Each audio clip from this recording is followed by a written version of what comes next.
Ashama harka fuunee daawwattootaa fi hordoftoota keenya akkam nagaa keessanii nageenyi koo kan jaalalaa fi kabajaa bakka isin jirtanitti sinaadha qabu. Egaan daawwattootaa fi hordoftoota keenya odeeffannoo jajjabaa amma sa'a kana qabanne isiniif dhiyaanne irraa hamma xumura qophii keenyatti waliin turan affeerraa kooti. Andaayidii Adam Tube. Namoonni chaanaalii keenya faarii taatan subscribe gochuun maatii keenya ta'a. Odeeffannoon wayitawaan nuti isiniif qabnu. Namoonni dirqaman gara waraanaatti ergamaa jiru. Keessayyuu sababa aangootiif yookaan siyaasatiif guutuu biyyattiitti taasifame naannoo Oromiyaa fi Amaaraa yookaan naannoo adda addaa qofa osoo hin taane Tigraayittis akka jiru odeeffannoo jabaa qabanne. Kana qofaa miti haalli biyyattiin keessa jirtu yeroo ammaa koo maalitti jirti? Akkasumas immoo namoota ajjeechaa artist Haacaaluu Hundeessaatiin himataman sadiin guyyaa har'aa beellama murtii qaban ture. Beellamni murtii qabatanii turan murtiin ajjeechaa yookaan du'aatii akka irratti faradamuuf kan murtaa'ee ture.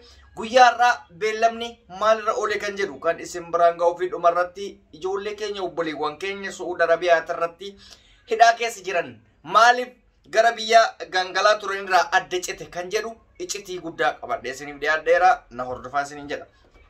Egaan daawwattootaa fi hordoftoota keenya akkuma beekamutti biyyi keenya haala keessa jiru argaa jirra, nama kamiifiyyuu ifa jedhee hubadha. Haa ta'uti adeemsi ammallee deemamaa jiru baay'ee haala akka malee hedduminaan ijoollee keenya gara waraanaatti deemaa jiran jechuudha. Guyyaa har'aa yoo xiqqaate makiinaa baasii gurguddaa san jechuudha. Baasii gara nama 40 oli fuudhu san yoo xiqqaate 300 oltu gara dirree waraanaatti qajeele. Kana keessaa harki caalu ilmaan Oromooti jechuudha. Isa qofaa miti waan isin ajaa'ibu keessa odeeffannoon naannoo Tigraay irraa bahe tokko Maqalee keessa fincilli wayii akka jiru dubbatama.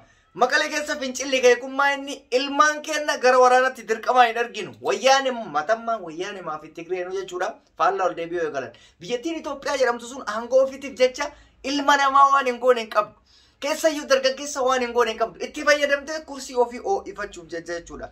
Kanaaf haalli jiru baay'ee ulfaataadha. Ammallee lola hamatu deemamaa jira. Keessayyuu naannoo Affaaritti lola cimatu deemamaa jira. Raayyaa ittisa biyyaa Tirraayis akka malee injifannoo gara hedduu argita. Akkasuma juuntaa yookaan TPLF irraa illee haala ajaa'ibsiisaa ta'een waraana ciccimaa hedduu qabanii kaan booji'anii taankii kaan gubanii waa hedduu gochaa jiran jechuudha. Kana tokko tokkoon isiniif ibsuun hin barbaachisu. Sababni isaa miidiyaa hawaasaa irratti ija keenyaan argaa jirra. Duraan yeroo odeeffannoon nu ga'u akkam ture yookaan bilbilaan si ga'a yookaan barreeffama adda addaatiin inboxisiiseen.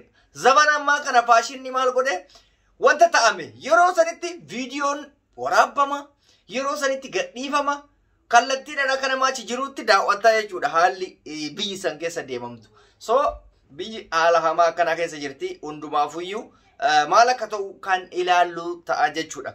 Egaa mee kana asumatti dhaabee gama ijoollee artist Haacaaluu ajjeesan jedhamanii himataman sadiin irratti murtii maalitu darbe? Murtiin du'aa akka darbuuf ajaja gaafatee kan ture abbaan alangaa amma dura jechuudha. Beellamni isaanii guyyaa har'aati. Beellama guyyaa har'aa irratti ijoolleen Xelaayee Yaamii dabalatee ijoolleen lama jechuudha kan isaan wajjin himataman Laamroot Kamaaliin dabalatu jarri sadiin murteen har'aa yaamamanii turan mana murtiititti erga dhiyaatanii booda beellamni kun gara itti aanutti akka darbu ammas irra deebiidhaan gaafataman. Har'atti murtiin du'aas ta'ee murtiin itti murtaa'e tokkos hin jiru beellama qabatanii jiran jechuudha. Jarri kun beeytan amala isaanii waa lafarraa harkisuu jaalatanii dubbitu faallaa itti gale. Maaliif ammallee bifa biraatiin fincilla isin itti ka'u waan sodaataniif jecha beellama san murtii san kan ajajanii turan haqan jechuudha. Dura maal jedhanii ajajan akka ajjeefamaniif bakka har'a irratti ragga'uu qaba jedhaniitiin murteessan jechuudha. Nuti maa irratti murteessanii fi maa murteessinee osoo hin taane haala qabatamaa achi jiru isin biraan ga'uudha jechuudha. Nuti maaliif achi hin jirru waan ta'eef jaratu ajjeesa jaratu ajjeefne hin beeku. Nu kan barbaadnu akka hundattuu hayni artist Haacaaluu Hundeessaa akka bahu maatilleen isuma barbaada. Garuu immoo kana keessatti wanni nuquuqee nu dhiisuu dide Laamroot Kamaal akkamitti beellama kanarratti hin affeeramne maaliif isin ilaallanne wanti kun murtiin barila murtiin ajjechaa qofaa miti kan namarra murteessu bilisallee wanni jedhamu hin jira. Bilisama akka isin taatu fuyyume ajennu kaa fakkeenyaaf akkuma isaaniitti fudhanne maaf mana murtii kanarratti dhiyaachuu dhabde beellamni si har'a maaliif adda ta'e kan kaawwaniitirra akkuma kaawwanii beellamni si maaliif bakka tokkotti hin beellamamne ka jedhu gaafii nama hundaati jechuudha. Haala hamaa yookaan iccitiin guddaan bakka kana jira jechuudha. Laamroot Kamaal rakkoo guddaa qabdi, ergama guddaa qabdi. Uummanni Oromoos ta'ee maatiin Hacaalus ta'ee ijji guddaan gara Laamroot Kamaal jira, garuu mootummaan harka irra qabee deemaa jira. Kanaan oolee waa'een Xilaayee Yaamii fa'aa raafamuun jiru meeqa ittaanu maal akka ta'u kan ilaallu ta'a jechuudha. Dhuma irratti daawwattoota fi hordoftoota keenya rakkoon ijoollee Saudi Arabiyaa yeroo biyya galaa turan iddoodhaan adda citeef maaliif? Iccitii isaa guddaan maali? Sababni wanta dura waadaa galan deebi'anii duuba deebisanii gaabbaniif maali? Iccitii isaa salphamatti gaafa laalle biyyattii waraana keessa akka jirtu quba qabdan. Yeroo amma biyya galchassan kan deemaniin xiyyaara. Akkasumas achitti ijoolleen hedduu qullaa waan deemaniif wanta akka nyaata dhugaatii akkasuma caammaa adda addaa bitan. Baajata jara saniif goonu baajata ijoollee san hidhaa keessa yaasnuun maaliif makkalaaqayaa fi waraanatti ijoollee makaman kanaaf hin goone jedhanii baajata jaraaf ramadamee ture gara sanitti zoorsan. Salphumatti ana isin hima. Ijoollee Saudi Arabiyaa lammii biyya biraa godhanii isan mootu aangoo isaanii tiisuudhaaf gara waraanaa deemeef lammii godhanii akka nama biyyaaf dhaabbatu biyyaaf gaachana taatanii gara san geggeessanii jechuudha. Biyyaaf gaachana taatanii maal isaanii wanni dhibe gisee hedduu deebii wanta dadhabsiise gaachana biyyaa jedhan. Biyyi maal taatetanii gaachana biyyaa ta'an? Biyyi waa tokko hin taane aangoof dantaa keessanii wal nyaataa artan. Biyyi nagaa qabdi, Itoophiyaan nagaa qabdi. Biyya alaatiin wal lolan qabdu. Daangaan weeraramaan jirtu. Kan wal lolaa jiran taayitaadha. Siyaasa ofii tolfachuuf namu ilmaan hiyyeessatti irratti taphataa jechuudha. Kanaaf jecha ijoollee Saudi Arabiyaa xiyyaara irraa kutanii mana hidhaa keessatti akka dararraa lammataa argan taasisan. An keessattuu waa'ee Saudi Arabiyaa kana yoo dubbadhu miira keessa gala. Maaliif? Wanta achi keessatti ta'amu hundi waan ilma namaa irratti hin ta'amnedha. Tokko kana. Inni lammaffaan haa bara faallaa bara jechuudha. Akiru zamaan isa jedhamu san bara dhumaa mataatu miila dhiqaa akka jedhamu san kaleessa osoo ilmaan Oromoo addunyaa kanarra jiran amaarra walitti guurtee ilmaan Minilik jechuudha. Alaabaa ofii qabattee ijoollee Saudi Arabiyaatti sagalee ta'an haa galatooman. Kenna maaleedha? Diyaaspooraan siyaasa bichaaf maaf fiida? Kunis lammii kee miti. Ijoollee Saudi Arabiyaa maaliif yoo hiriira baatanii warri keessattuu biyya alaa warri hiriirri isiniif eeyyamamu? Haa galatooman dhugaa isinii warri Amaaraa sun. Ijoollee Saudi Arabiyaa sirriitti sagalee ta'an iyyanii jiran hiriira gadi ba'anii akka mootummaan addunyaa argu. Keenya hoo maaleedha? Gadi ba'a bakka. Hin dhaqqabama hunduu siyaasnis kunis siyaasa mataa ofii danda'e.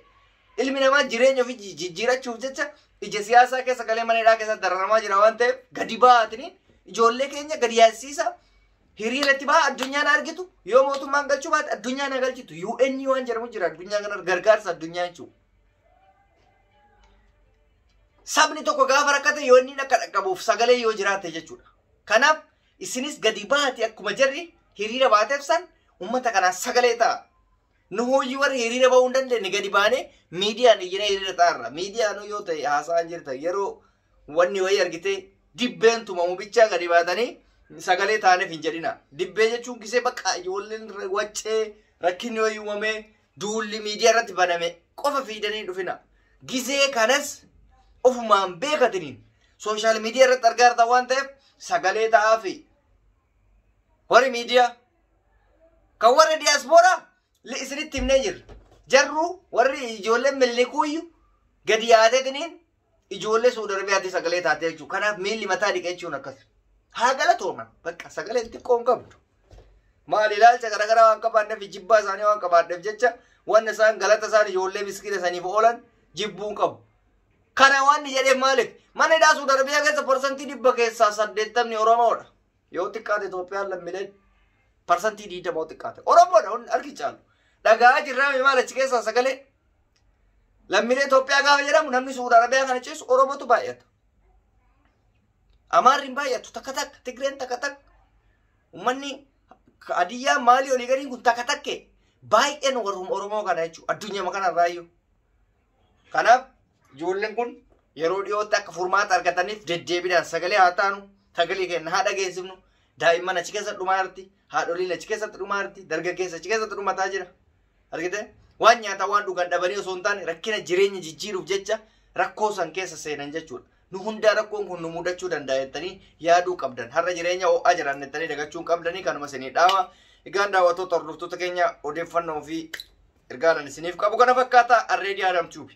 Namoonni chaanalii keenya faaraa ta'an subscribe gochuun maatii keenya ta'a. Viidiyoo keenya immoo like gochuu hin irraanfatina. Nagaa irraa tura.